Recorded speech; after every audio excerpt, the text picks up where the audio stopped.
네, 안녕하세요, 카스케이프입니다. 오늘 날씨가 정말 덥네요. 어저께 차 온도 제가 본 게 45도까지 봤습니다. 차 실내 온도 그래서 45도까지 봤는데 오늘도 어제랑 거의 뭐 맞먹는 수준인 것 같아요. 지금 장난 아닙니다. 살이 막 지글지글 익는 것 같아요. 이 뜨거운 날씨만큼이나 아주 강렬한 색깔을 가지고 있는 르노 삼성의 신형 XM3를 한번 짧고 빠르게 보여드리도록 하겠습니다. 자, 먼저 측면부터 한번 보도록 하시겠습니다. 측면도 비율이 굉장히 좋죠. 국산 최초의 그 약간 쿠페형 SUV라는 그런 이름이 있었을 정도로 당시로서 굉장히 스타일리시한 디자인을 가지고 있는 차량이었는데요. 디자인은 뭐 지금 봐도 괜찮은 것 같습니다. 그리고 지금 이 신형 XM3 같은 경우는 새로 추가된 컬러가 바로 이 색상이에요. 그 기존에 없던 컬러죠. 기존에는 약간 보라색이랑 뭐 화이트 이런 컬러들만 있다가 이번에 2021년형이라고 해야 되나요? 하여튼 신형 XM3는 이 소닉 레드라는 컬러가 새로 추가가 됐습니다. 소닉 레드가 여기 컬러가 펄감이 굉장히 좋아요. 빨강색인데 그 약간 펄 입자가 굉장히 살아 있습니다. 그래서 그 보이는 각도에 따라서 굉장히 색이 오렌지빛도 나고 레드빛도 나는 굉장히 묘한 그런 컬러예요.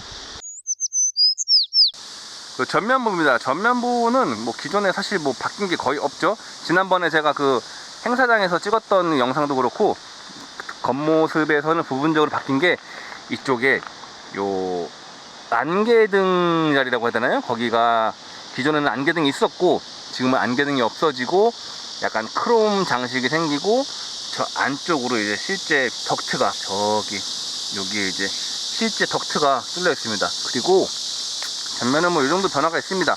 그리고 측면에서 요 사이드 벤트 요 부분 디자인도 약간 조금 더 디테일이 살짝 변경된 부분이 있습니다. 그리고 기존에는 루프 컬러가 이제 여기가 차색이랑 동일했었거든요. 근데 지금은 블랙 컬러로도 할 수가 있게 되었습니다. 후면부입니다. 후면부는 역시 뭐 크게 바뀐 게 없어요. 하지만 역시 디자인이 원체 워낙에 처음부터 잘 나왔기 때문에 지금 봐도 이상하지 않습니다. 그리고 좀 뒤에서 변화가 있다면은 퓨저 컬러가 세팅 그레이로 변경이 되면서 조금 더 스포티한 느낌이 살짝 만들어졌죠. 그래서 후면부가 좀 더 안정감이 있다고 해야 될까요? 약간 그런 느낌도 없지 않아 있습니다. 저 디퓨저 덕분에. 좀 핵심 사항 중에 하나가 여기 보이시는 이렇게 앱을 눌러서 여기 앱이 있죠? 앱을 누르면 여기 있는데 오윈이라고 있는데 이 시스템을 제가 지금 한번 하는 걸 보여드리도록 하겠습니다. 네, 저는 이제 이 XM3에 탑재가 된 인카 페이먼트 시스템을 한번 써보려고 합니다. 네, 인카 페이먼트 시스템은 이제 말 그대로 차에서 편의점이라든가 주유, 식음료 같은 것을 주문하고 수령할 수 있는 그런 형태의 서비스인데요. 약간 드라이브 스루랑 같은 개념으로 보시면 돼요. 근데 드라이브 스루랑 다른 점은 드라이브 스루는 내가 이제 그 샵에 가서 차를 타고 돌아 나와서 받는 형태라서 이제 특정한 규모가 좀 있는 그런 곳만 가능한 서비스인데 이 인카 페이먼트는 그냥 우리가 흔하게 볼 수 있는 일반 이런 길에 있는 샵에서도 제휴가 된다면 사용이 가능한 서비스이고 도로가 그렇게 복잡하지 않은 곳이라면 잠깐 정차한 후에 이제 수정을 해서 테이크아웃 하는 거죠. 그런 획기적인 시스템이라고 생각을 합니다. 그럼 이제 한번 그 시스템을 사용을 해 보도록 하겠습니다. 5윈을 눌러주면은 서비스가 이제 실행이 되고요. 이제 간편 주문에 뜨는데 여기 주유소도 있고요. 주유소 여러분들 거의 GS가 이제 제휴가 되어 있다 보니까 GS 위주로 나오고 있습니다. 그리고 편의점도 이제 CU랑 제휴가 되어 있는 건지 전부 CU만 다 쫙쫙 나오고 있고요. 저는 이번에 한번 식음료 기능을 한번 써보려고 합니다. 지금 시간도 뭐 점심시간이고 하니까 약간 출출하기도 해서 여기 집에서 멀지 않은 곳에 있는 곳을 갈 건데 일단 여기 마녀김밥이란 곳을 눌러볼게요. 마녀김밥 여기 어디죠? 매장 주소가 요거네요. 여기서 주문하기를 눌러보겠습니다. 자, 김밥이 이렇게 쫘르르르르 뜹니다. 있고 이 옆에는 가격이 나오죠. 여기서 이게 시승차이다 보니까 이제 그 미리 등록을 해주셨대요. 카드를 등록을 했대요, 이 차에다가. 그래서 마음껏 주문을 할 수는 없지만 한 10,000원 정도 내에서는 구매할 수 있는 테스트를 한번 해볼 수 있게 해주셔가지고 저는 그렇다면 제가 좋아하는 참치김밥 1개랑 계란 마녀 김밥을 한번 주문해 볼게요. 그럼 여기 토탈 8,600원 주문하기가 있습니다.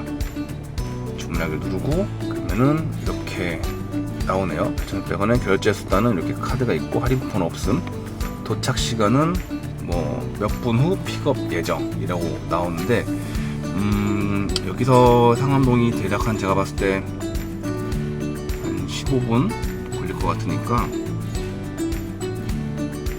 여유 있게 20분으로 할게요. 12시 51분쯤 도착하는 걸로. 자, 지금 결제하기가 창이 떴습니다. 참치김밥에 2건에 대해서 결제하겠습니까? 취소가 불가합니다. 예.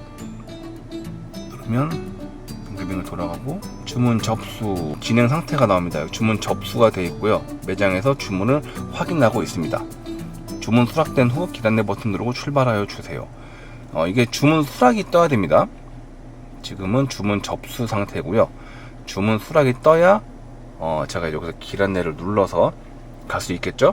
이제 지금 접수가 되고 있는 상태인 것 같습니다. 계속 세로 고침을 스스로 하고 있습니다. 지금 세로 고침을 계속 혼자 하고 있고요. 여기 아마 저 김밥집에서 이제 제가 주문한 내용을 확인하고서 접수를 누르면 저한테 주문 수락이 뜰 거예요. 주문 접수가 아직 안 되고 있고요. 상품 준비 네. 떴습니다. 매장에서 주문을 수락하였습니다. 길 안내를 따라 매장으로 이동하여 주십시오. 자, 그럼 저는 이제 여기서 길 안내를 누르겠습니다. 그러면 이제 여기 순정 내비에서 바로 길 안내가 시작되는 거죠. 저도 지금 이런 방식의 시스템은 사실 처음 이용해 보는 건데 약간 신기하기는 하고 궁금하기도 합니다. 어떤 게 궁금하냐면 이게 가게가 이렇게 길가에 있다라고 하면 차를 어떻게 세우고 있어야 할지도 사실 궁금하고요. 그리고 뭐 길가에 없고 좀 약간 상가 같은 건물 안쪽에 이렇게 있는 경우는 이게 뭐 일단 기본적으로 이 시스템 자체가 내가 차에 있을 때 차로 가져다 준다라는 개념이거든요. 그 광고를 봐도 그렇고 그런 상황인데 주정차 문제가 어떻게 될 건지도 사실 궁금하고 그분들이 차를 어떻게 알아볼 건지도 궁금합니다. 뭐 차 번호가 거기 같이 뜨는지까지는 저도 모르겠어요. 그리고 이제 가는 길에 어차피 운전하고 가니까 가는 길에 이제 XM3의 그 주행에 대한 좀 제 생각을 말씀드리고 싶거든요. 일단 기본적으로 이 승차감 자체는 굉장히 좋습니다. 아주 말랑말랑하고요. 프랑스 차 그 특유의 감각이 잘 스며들어 있어요. 다만 한 3일 정도 이렇게 잠깐 촬영하면서 타봤는데요. 변속기가 약간 좀 저는 살짝 불만이 있습니다. 뭐냐면 뭐 대단한 건 아닌데 1단, 2단이 약간 좀 거친 느낌이 있어요. 출발할 때부터 그 다음 단이 넘어갈 때까지 좀 스무스하게 쭉 가는 느낌이 없고요. 약간 어떤 느낌이냐면요, 그 클러치를 잘 못 댔을 때 그 차가 울컥거리는 약간 비슷한 그런 느낌이 살짝 있어요. 좀 타다가 이제 차에 적응을 하니까 어떻게 몰아야 하는지는 알겠더라고요. 뭐 차마다 사실 다 그 악셀레이터의 감각은 다르긴 하죠. 그래서 얘 같은 경우는 초반부터 부드럽게 밟아주면 안 되고요. 살짝은 강하게 밟아줄 필요가 있더라고요. 살짝 강하게 밟아주면은 그 한국 사람 취향에 맞게 아주 그 좀 재빠른 출발을 보실 수가 있는데, 서울 기준으로 말씀드리는 거예요. 서울 시내 길은 그 정체가 반복되는 구간이 굉장히 많습니다. 그 가다 서다가 상당히 많죠. 그러다 보니까 매번 그렇게 악셀을 코쾌하게 밟으면서 쫙쫙쫙 갈 수 있는 구간이 자주 있는 것도 아니에요, 정체 시간에는. 그러다 보니까 조금 당연히 부드럽게 밟고 살살 굴러가거나 아니면 살짝 갖다 멈춰야 되는 상황이 많은데, 그럴 때 가끔씩 좀 울컥울컥 하는 그런 느낌 때문에 좀 이상하다라고 느낄 때가 있습니다. 근데 그거 외에는 이 적은 배기량에도 불구하고 터보 차저의 힘으로 아주 이 변속기도 또 굉장히 기민하게 반응을 하니까 이렇게 악셀을 꽉 밟는 거 말고 스무스하게 밟았을 때는 진짜 이게 배기량이 이게 맞나 싶을 정도로 이렇게 시원하게 쫙쫙쫙쫙 올라가는 느낌이 있어요. 그렇다고 뭐 굉장히 막 촥 이런 느낌은 아니지만 이렇게 착착착착 단계적으로 시원시원한 느낌으로 올라가는 걸 받을 수가 있습니다. 제 생각에는 한 3단, 4단 정도가 가장 뭔가 호쾌한 느낌으로 쫙 올라가는 게 있지 않나 생각을 하는데요. 그 외에는 뭐 핸들링도 괜찮고요. 그리고 이거 반자율 주행이 있거든요. 반자율 주행이 있는데 이게 이제 쓰다가 제가 다시 뭐 끄거나 브레이크를 밟거나 악셀을 밟아서 이제 꺼지는 상황이 되고 다시 활성화 시키면은 이거 있죠. 차간 거리 유지 설정해 놓은 거랑 차로 중앙 유지 보조 시스템 요게 초기화가 됩니다. 그러니까 제가 설정해 놨던 그 거리가 유지가 안 돼 있고 다시 리셋이 되어 있고요. 이 차간 거리 유지가, 그리고 차선 중앙 유지 보조 장치는 오프가 되어 있습니다. 그러니까 즉 이 반자율 주행 어댑티브 크루즈를 킬 때마다 그 차간 거리를 조절해주고 이 차로 중앙 유지 보조 장치를 활성화 시켜줘야지 편안하고 완벽한 그 반자율 주행 ADAS 기능을 사용할 수 있는 것도 약간 불편하다면 불편할 수 있는 부분입니다. 이렇게 만든 이유가 있겠죠. 당연히 이유는 있을 겁니다. 뭔가 여러가지 안전상의 이유라든가 그냥 이렇게 일부러 하진 않았을 거예요.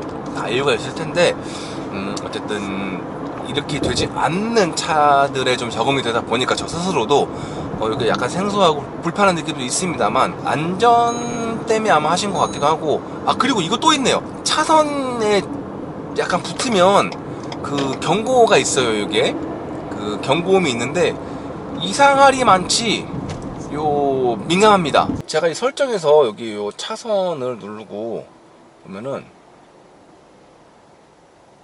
이거를 지금 경고를 느림으로 해놨어요. 진동 세게도 고이고 이렇게 해놨음에도 불구하고 뭔가 알림이 소리가 굉장히 시끄럽습니다. 뭔가 나는 잘 가고 있는데 시도 때도 없이 얘는 혼자 삑삑하고 경고음을 울리더라고요. 조금만 가까워져도 그런 것 같아요. 좀 약간 많이 민감한 것 같은데 민감도를 낮춰놨음에도 불구하고 조금 그래도 민감합니다. 여기 좀 보니까 약간 한가한 곳에 있는 가게들만 좀 협력업체가 되어 있는 것 같기도 하고요. 여기가 사실 지금 이곳이 차 통행이 많지 않은 곳이거든요. 굉장히 한가한 곳이어서 잠깐 정차하는 거는 크게 문제가 없어 보입니다.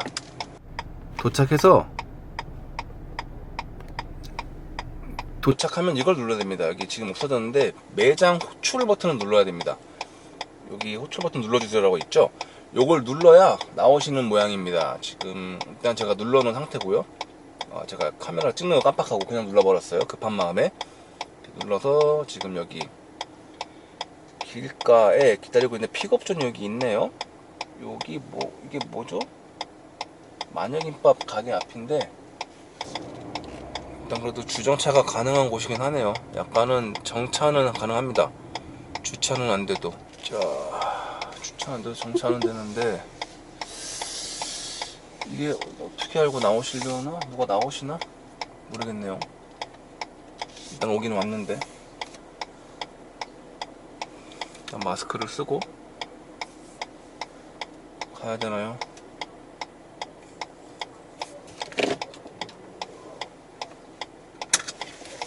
일단 한번 뭔가 누가 오신다. 안녕하세요. 네, 감사합니다. 네, 맛있게 드세요. 네, 감사합니다. 이렇게 갖다 주시네요. 이게 차를 어떻게 알아보시는 거지? 신기하네요, 진짜.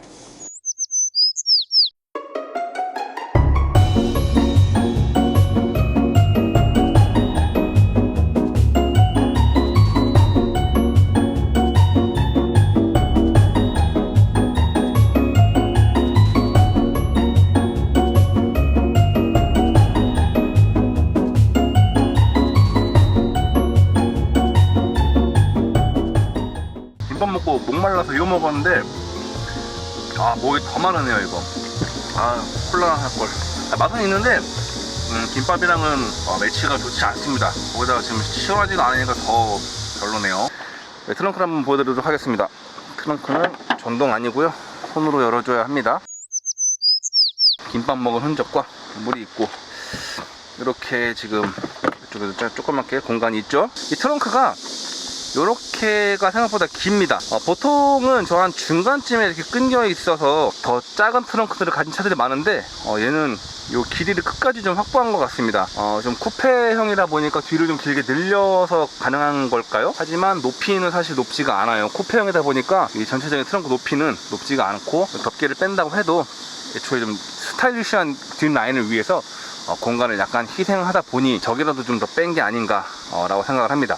하지만 저기를 저만큼 뺐다는 얘기는 2열 공간이 그만큼 조금 줄었다는 얘기겠죠. 그리고 2열 공간입니다. 2열 공간은 방금 말씀드린 것처럼 약간 레그룸이 희생했을 거라고 생각했는데 역시나 레그룸이 그렇게 넓지가 않아요.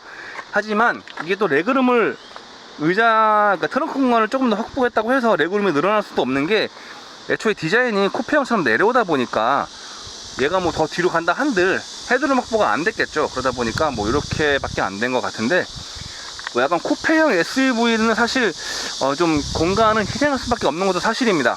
뭐 얘만 그런 게 아니죠. 그리고 지금 여기서 눈에 띄는 게 2열의 등받이 각도가 굉장히 반듯해 보이는 느낌이 있죠. 저는 타보지 않았지만 어저께 뒤에 앉아서 잠깐 주행을 같이 해본 지인의 말에 의하면 생각보다 굉장히 편하다고 합니다. 그 친구가 키가 저보다 좀 큰 편인데 2열이 생각보다 편했다고 하더라고요. 승차감도 좋았고 그 전기차로 유명한 3자가 들어가는 전기차 있죠. 걔보다는 훨씬 더 뒷자리가 편했다고 합니다. 그리고 2급에 어울리지 않게 그 2열에도 저 에어 벤트가 있고 USB 포트 2개, 그리고 심지어 열선까지 있습니다.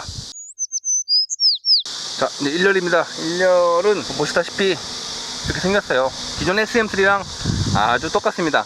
뭐라고 해야 돼요? 일반 가죽과 스웨이드 가죽 두 가지 가죽 소재가 복합적으로 사용되어 있는데, 전체적으로 사용된 건 아니고 여기 이 어깨 부분에만 사용이 되어 있습니다. 그냥 지금 눈으로 봤을 때는 여기 사이드 볼스터 부분이죠, 시트에. 이게 좀 더 튀어나와 보이고 몸을 더 잘 잡아주게 생겼네요. 하지만 실제로 운전했을 때는 얘가 이렇게 몸을 잘 잡아준다라는 느낌은 받지는 못했어요. 하지만 지금 눈으로 보니까 다른 차들에 비해서 조금 이렇게 좀 도톰한 느낌이 있습니다. 그리고 계기판을 보고 계십니다. 여기 실내고요. 지금 실내도 사실 기존이랑 크게 바뀐 게 없다고 보시면 될 것 같아요. 이쪽에 반절 주행 관련 기능들이 모여 있습니다. 이게 이제 ADAS를 실행하는 버튼이고요.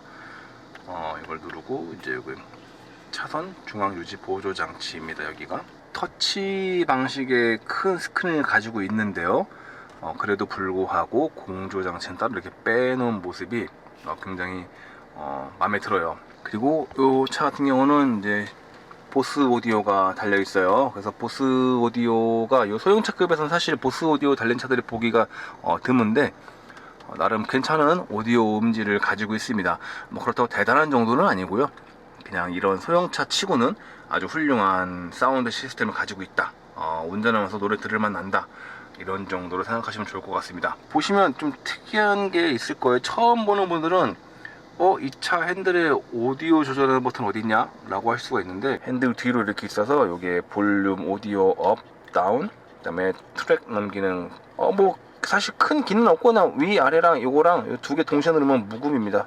동시에 누르면 뮤트인데 그냥 사실 만질 건 별로 없어가지고 괜찮아요. 안 보고 해도 사실 편한데 처음에는 못 찾을 수 있다는 거. 왜냐면은 여기 보통 눈 높이가 요 정도거든요. 우리가 차에 타면은 아주 여기 뒤에 있는데 딱 안 보이죠.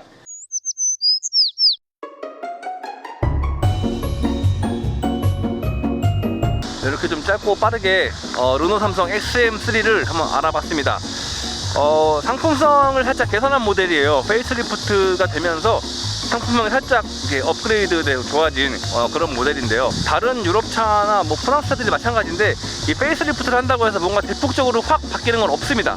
뭐 조금의 디테일들이 변경이 되다 보니까 우리나라 차들의 그런 페이스리프트에 적응한 분들은 뭐 바뀐 것도 없잖아 라고 생각하실 수가 있는데, 이건 뭐 나라마다 그 차이가 좀 있으니까 감안해야 될 것 같습니다. 어쨌든 나름대로는 꽤 이런저런 디테일들의 소소한 변화가 있었고, 그리고 큰 변화라고 하면은 인카 페이먼트라든가 앱으로 뭔가 쓸 수 있는 기능들이 많은데 그런 것도 전에 한번 설명을 드렸었죠. 어쨌든 근데 인카 페이먼트 시스템이 지금 이 신형 페이스리프트된 이 XM3의 약간 새로운 시스템이라고 볼 수가 있는데요. 좀 더 많이 보급이 되고 다양하게 활용이 된다면 굉장히 좋은 시스템일 것 같아요. 어쨌든 이렇게 짧고 굵게 삼성 XM3에 대해 알아봤습니다. 날씨가 너무 뜨거우니까 오늘은 마치도록 하겠습니다. 안녕히 계세요.